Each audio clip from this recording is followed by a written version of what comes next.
नाम है आपका? नफीस अहमद। अहमद जी कैसे हैं आप? यहाँ लखनऊ घूम के कैसा लगा? काफ़ी अच्छा लगा। कहाँ से आए हैं? मैं बनारस से आया हूँ। बनारस से आए हैं। काफ़ी लोग बनारस के मुझे अभी मिले। अगर लखनऊ के विकास की बात की जाए तो क्या-क्या विकास हुए? पहली बार आए हैं? नहीं, मैं तो 2-3 बार आया हूँ, लेकिन इस बार काफ़ी अच्छा विकास लग रहा है और मैं इससे बहुत खुश हूँ। और मैं यही कामना करता हूँ कि आने वाले समय में और भी डेवलप करे और भी लोग आएँ यहाँ पर। जी।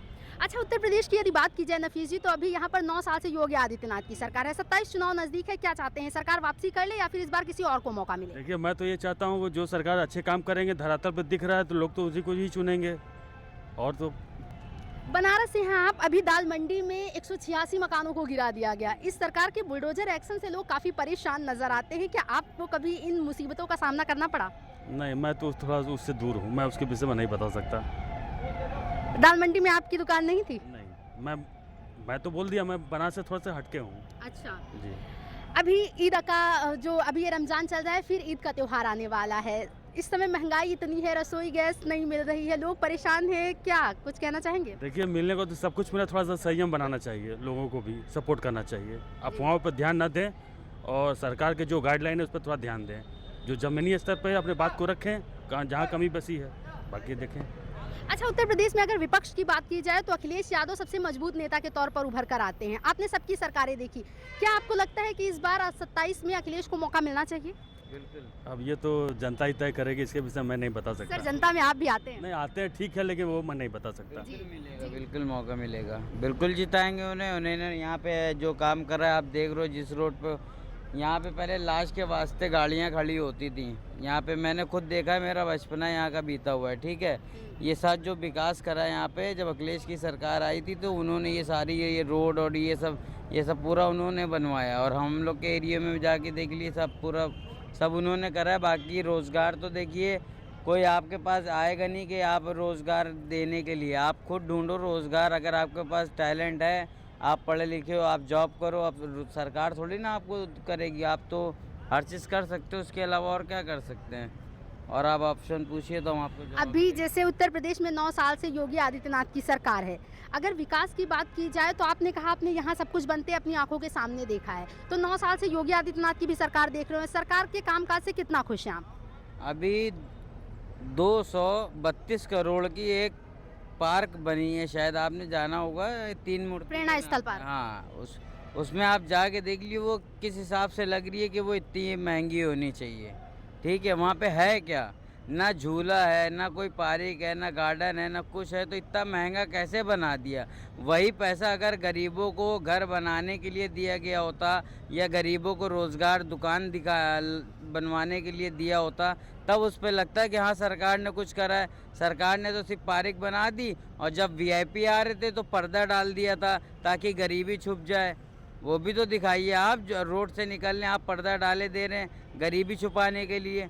अब बाकी और कुछ बोलूँगा जैसे तो फिर आप गलत हो जाएगा, मैं बोलना नहीं क्या चाह रहा। गलत क्या हो जाएगा? जैसे आपने कहा कि सरकार घर बना के लोगों को दे, पीएम आवास के तहत लोगों को घर दिया गया है ना, महिलाओं कन्याओं का विवाह कराया गया। मेरे घर में 5 बार भर चुका है पीएम आवास, ठीक है। मुझे तो नहीं पीएम मिला पीएम। आप मेरा घर देखोगे, अभी मैं चल के आपको लेके चल के दिखाऊं? मेरे घर के ऊपर टीन पड़े हुए हैं। योगी सरकार क्या कर रही है? योगी आप सरकार बताओ। घर नहीं दे रही है। क्यों देगी योगी सरकार? कहाँ घर दे रही है? आप बताइए हमें, किस जगह पे दे रही बताइए, हम वहाँ पे जाके अपना घर ले लें। नहीं, योगी सरकार घर नहीं दे रही है। प्रधानमंत्री आवास योजना के तहत लोगों को मकान मिले हैं जो उसके योग्य हैं, जिनको मिलना चाहिए उनको मिल रहा है। कुछ नहीं मिल रहा है। राशन मिल रहा है? राशन कहाँ मिल रहा है? राशन भी नहीं मिल रहा है। राशन वही मिल रहा है जो आपका मिल रहा है, आटा मिल रहा है, और क्या मिल रहा है?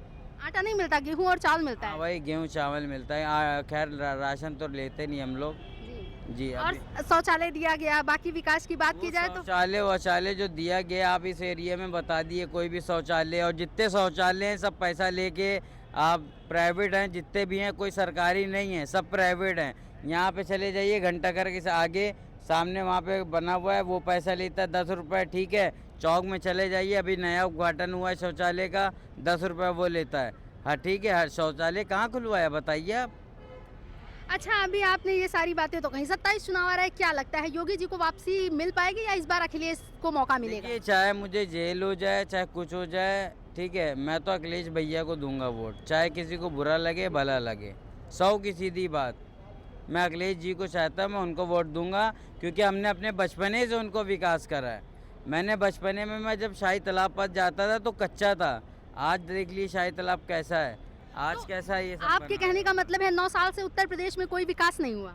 क्या विकास हुआ, रोड बन रहा है, यही सब बन रहा है, क्या विकास होगा? और उसके अलावा सरकार कहती है कि भाजपा जब इससे पहले समाजवादी पार्टी की सरकार थी तो गुंडा राज था, कई गुंडे माफियाओं का सफाया इस सरकार ने किया। वो चीज़ तो अलग होगी, गुंडा माफिया अलग होगी। अभी जैसे आप ये देख रहे हो, ये रेलिंग आप देख रहे हो, आप चाहो तो यहाँ पे छोटी छोटी दुकानें बना के लोगों का आधार कार्ड लेके हर चीज़ लेके उनको आप दुकान दे दो, उनका एक महीने का आप किराया बांध दो, आप उनको रोज़गार दो। ये टूरिस्ट प्लेस है, यहाँ पे पब्लिक आएगी, ठीक है, इधर हर तरफ बांध दो, इधर बांध दिया, आप पूरी दुकानें दे दिए ताकि लोगों को रोज़गार भी मिल जाए और हर किसी का काम भी चले। चलिए, एक रोज़गार आखिरी के नाम पे तो बिल्कुल सब मट्टी पलीत हो गया, और क्या बताएं। आखिरी सवाल आपसे लेना चाहेंगे, आपने रोजगार का मुद्दा उठाया। जब मोदी जी ने एक बार कहा था रोजगार तो पकोड़ा तलना भी रोजगार ही है, तो अभी क्या लगता है जो रोजगार की बात उन्होंने कही थी उस तहत रोजगार नहीं कर सकते? देखिए, मैं एक बात बताऊं, मैं पहले शोरूम में जॉब करता था, ठीक है, नोवेल्टी ग्रूम कलेक्शन।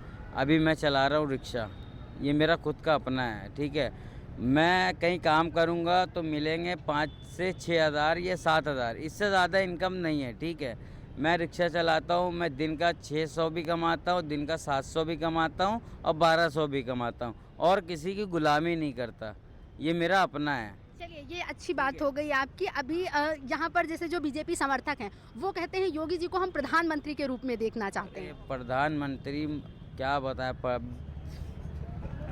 अपना पॉइंट रख सकते हैं, और तो आप भी करते हैं। मैं एक चीज़ कहूँगा, चाहे पंडित हो चाहे मुल्ला हो, ये सरकार नहीं चला सकते। सरकार वो चला सकता है जो पढ़ा लिखा आदमी हो, ठीक है, जो युवा हो। ये थोड़ी ना कि कोई मौलाना हो, जैसे अब कहे ना, आपके ओवैसी साहब, ओवैसी साहब हो गए या आपके बाबा हो गए, ये सब सरकार नहीं चला सकते। सरकार चलाने वाला होना चाहिए पढ़ा लिखा आदमी, जो हर चीज़ के बारे में जाने, नॉलेज दे। अभी आप देख रहे हैं बिजली भी इसके घर में सबके, किसी के घर में वो नहीं है, गैस की कितनी प्रॉब्लम हो रही। लोग लकड़ियाँ ला के अपने घरों में इफ्तियार का सब इंतज़ाम कर रहे हैं। गैस का जिक्र आपने किया, आपको बता देते हैं कि अभी उत्तर प्रदेश में ही कई सपा नेताओं के घर से भरे सिलेंडर बरामद हुए हैं। सरकार कह रही है कि जब कालाबाजारी आपस के लोग ही कर लेंगे तो जनता को कैसे मिलेगा? तो वही तो बता रहे हैं, जब सरकार ही ये सब कर रही है तो हम लोग को बताइए इसमें क्या कर सकते हैं। पूरे देश में प्रसिद्ध है, यूपी मॉडल जो है हर राज्य अपनाना चाहता है। आपकी अगर मध्य प्रदेश की बात की जाए तो मोहन यादव वहाँ के सीएम हैं,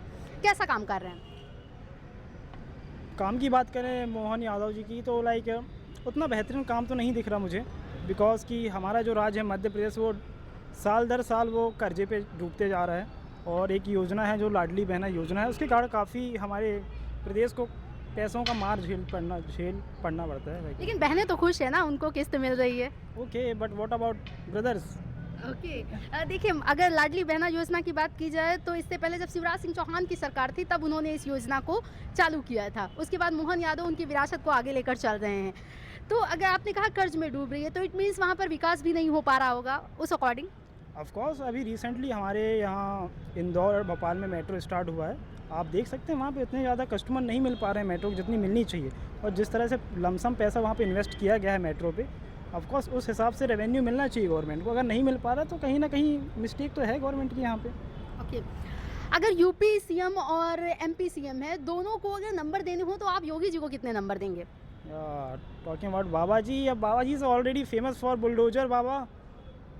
आई don't know why Yogi ji in. आपको ही मालूम है कि हमारे देश में कानून है, अगर कुछ भी गलत होता है तो ऑफकोर्स हमें अदालत में जाना चाहिए, और यहाँ पे किसी का घर तोड़ देना इट्स नॉट फेयर मेरे पॉइंट। सरकार कहती है अवैध है तभी तोड़ा गया, और वैसे भी जितना अवैध होता है उसको तोड़ा जाता है। योगी जी को एक और शब्द बहुत अच्छा दिया गया है, बुलडोजर बाबा के साथ साथ फैसला ऑन द स्पॉट करते, मतलब वो बहुत ज़्यादा तारीख पे तारीख नहीं लेते। या ऐसा होना भी चाहिए ऑफकोर्स, बट जब यहाँ पे गलत और सही की बात आ जाए तो अदालत ही बेहतर ऑप्शन होता है। तो अगर आपको उनके कामकाज के आधार पर नंबर देने हो तो कितने देंगे? योगी जी की कामकाज पे आधार पे नंबर देना चाहें तो 10 आउट ऑफ 6। 10 out of 6। और आपके मोहन यादव को? 5, मतलब योगी जी से एक नंबर डाउन है वो।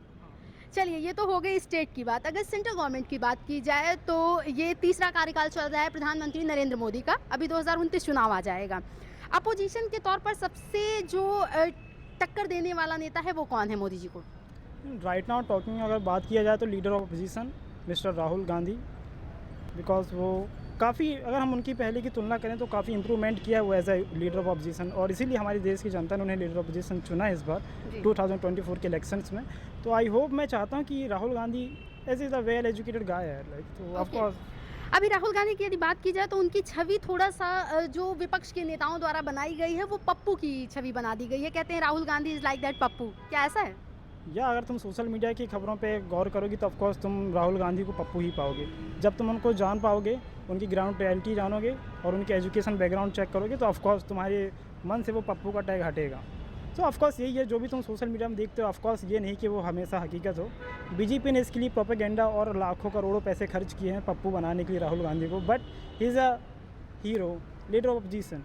ओके, तो प्रधानमंत्री नरेंद्र मोदी के कामकाज के आधार पर यदि उन्हें नंबर देने हो तो आप कितने देंगे?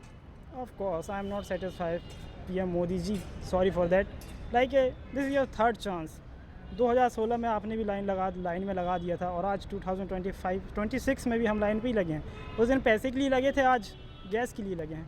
तो जनता जो आपने वादा करके आया था 2014 में भी आपने वो प्रॉमिस लिया, आपने वो प्रॉमिस पूरे नहीं किए हैं। 2 करोड़ रोज़गार देने की आपने बात किया था, नहीं दे रहे हो। महंगाई कंट्रोल की बात करी थी, नहीं है कंट्रोल। So not satisfied. कह रहे हैं इस समय देश जो है वो आपातकाल की स्थिति से गुजर रहा है, ईरान इजराइल का युद्ध चल रहा है, चीज़ें प्रॉपर हमें मिल नहीं पा रही, इस वजह से देश में अभी ये जो गैस की किल्लत है वो है। लेकिन सरकार स्टेटमेंट ये भी दे रही है कि अफवाहों पर ध्यान ना दीजिए, गैस पर्याप्त है। फिर लोग लाइन पे क्यों लगे हैं? अगर गैस अपराध है तो दो, ऑफकोर्स दो ना यार। फिर इस तरह की प्रॉब्लम फेस होनी नहीं चाहिए जनता को। जैसे अगर यूपी की बात की जाए तो अभी अपोजिशन के 1-2 लीडर हैं, उनके घर में सिलेंडर भरे पड़े मिले हैं, तो इसको कहीं ना कहीं ब्लैक मार्केटिंग के लिए भी कह सकते हैं कि एक तरफ विपक्ष इस बात का मुद्दा उठा रहा है कि सिलेंडर नहीं दे पा रहे हैं और दूसरी तरफ ये कहा जा रहा है कि उनके घर से सिलेंडर बरामद हुए हैं, तो ये तो आपदा में अवसर हो गया। ऑफकोर्स ये हमारे लिए बहुत गलत बात है यार। अगर अपोजिशन से ऐसे काम करी तो ऑफकोर्स तो ये समझ सकते हैं तुम कि जो रूलिंग पार्टी है वो भी भ्रष्ट है और जो अपोजिशन में है वो भी भ्रष्ट है। तो हमारा कौन है यहाँ सुनने वाला? कोई नहीं। अच्छा, यूपीएसआई भर्ती परीक्षा का भी पेपर आया, शायद सोशल मीडिया चलाते हो तो आप भी देखते होंगे। एक सवाल आया, अवसर के अनुसार बदलने वाला कौन? उसमें ब्राह्मणों का नाम आया है, जिसको लेकर ब्राह्मण समाज काफ़ी आक्रोशित है। इसे कैसे देखते हैं आप? Exactly I have no idea about this question. Okay, no issue. अच्छा, अगर प्रधानमंत्री की बात की जाए तो राहुल गांधी क्या 2029 में प्रधानमंत्री जो पद है उसका मौका उन्हें मिल सकता है? क्या प्रधानमंत्री बन सकते हैं? Of course as a citizen of India मैं चाहूँगा कि एक हम राहुल गांधी को मौका देना चाहिए। वो काफ़ी एजुकेटेड मैन है, तो ऑफ कोर्स हमें उसको मौका देना चाहिए। हम उसको बिना मौका दिए बोल नहीं सकते कि क्या करेगा नहीं करेगा। लेट्स सी, एक बार मौका देते हैं 2029 में, लेट्स सी अगर वो अच्छा नहीं करेगा तो ऑफ कोर्स उसे हम सत्ता से बाहर कर देंगे। बट सत्ता से बाहर ऐसे कैसे कर देंगे? 5 साल का टाइम तो सबको मिलता है। या but when you know the like our citizen is huge when protest is organized difficult for government. Okay, but अभी अगर उत्तर प्रदेश में बात की जाए तो मुख्यमंत्री योगी आदित्यनाथ को लोग प्रधानमंत्री बनाने की बात कर रहे हैं। आप क्या मानते हैं, क्या योगी जी प्रधानमंत्री बनने योग्य हैं? लाइक बोल सकते हैं, बट या योग बोल सकते हैं हम, ऐसा किसी के ऊपर ज़्यादा पॉइंट ऑफ व्यू नहीं कर सकते। लेकिन देखा जाए तो बीजेपी में काफ़ी सारे नेता हैं, नितिन गडकरी जैसे काफ़ी अच्छा काम किया उन्होंने, तो वो भी हैं। और योगी आदित्यनाथ ऑफकोर्स बन सकते हैं अगर बीजेपी चाहे तो। बाकी अगर उनके लाइक जो भी होता है, जो डिसीजन में जो मेल होता है ना, अगर वो रहेगा तो ऑफकोर्स योगी जी प्रधानमंत्री बनेंगे। अच्छा, यूपी के अपोजिशन के जो लीडर हैं अखिलेश यादव, उनके विषय में जानते हैं आप? या अखिलेश यादव के बारे में मैंने सुना है काफ़ी। क्या उत्तर प्रदेश दोबारा उनको मौका देना चाहिए? उत्तर प्रदेश के जो यूथ है, जो बाकी जनता है, क्या अखिलेश यादव को एक और चांस डिजर्व करते हैं क्या? ऑफकोर्स डिज़र्व करते हैं। और ये 2024 के इलेक्शन में हमें देखने को मिला था यूपी की जनता से, जहाँ पे बीजेपी ने अपने काफ़ी सारी सीट लूज़ करी थी। और ये काफ़ी इंटरेस्टिंग था बिकॉज रामनगरी में काफ़ी बुरी हार मिली थी बीजेपी को। ये काफ़ी शॉकिंग था बीजेपी के लिए, वो उभर नहीं पाई है आज भी। सो ऑफकोर्स यूपी की जनता काफ़ी जागरूक है और ऑफकोर्स मैं चाहूँगा कि वो एज अ वेल सिटीज़न मैं यही चाहता हूँ कि सत्ता को बदलते रहना चाहिए, ताकि नेताओं के अंदर डर रहे कि हमारी सीट जाए, मतलब हमारी कुर्सी चली जाए। डर रहता तो काम भी होता है।